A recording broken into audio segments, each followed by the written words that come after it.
1995 gave birth to this earth's most benevolent figure ever known. 5 years old, 4'3", and so damn skinny you can definitely see he's got a backbone. Armed with nothing more than a cape made from reinforced bulletproof Tesco plastic. His big boy red underpants worn over his faded blue hand-me-down jeans looking so pristine, so damn clean, regardless of the jealous comments made by the local teens. Forever vigilant, constant alert, to respond instantly to even the slightest sign of someone being hurt.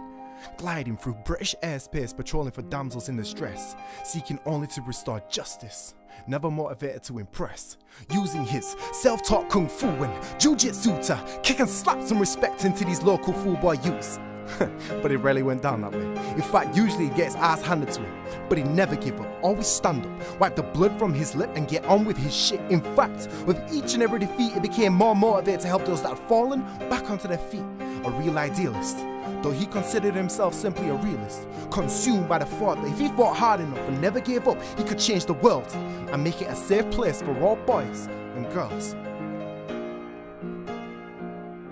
Now this train of thought trained him to think that the world was more simple than it was, to consider that every good guy and bad guy had two totally different causes, to consider that every criminal's origin could only ever be explained by either an eternal sin or the genetics within, never considering concepts such as desperation, survival or protection as motivation for their actions, never considering that the low-life drug is used or addiction as an actual distraction, never considering that the biggest criminals around were the ones that lived in the castles and wore the crowns, to which deprivation, greed, dishonesty, misleading good souls to unnecessary wars for more oil and more gold. These were their crimes, to which I've seen repeated 1,000,000 times, but never answered for, until the population's anger could no longer be stored, breaking out in civil wars, riots, police beating helpless people, simply amplifying it all. Who are the good guys? Who are the bad guys? Who's telling the truth? Who's believing the lies? Such complexity with no simple remedy. People only feeling safe when they're holding some form of weaponry. Fear consumes their mind. Trust and love belong to a different time. If we were to pay our respects to all of the fallen, our world would be flowerless. A world so broken that it leaves the most powerful hero feeling powerless. But don't let me leave you on a gloomy note. Nah, come here.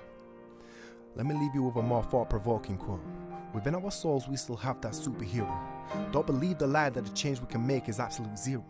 I make change to people's lives on a daily, but I can only make that change if I check myself on a daily. Belief is the only thing stopping us from admitting defeat.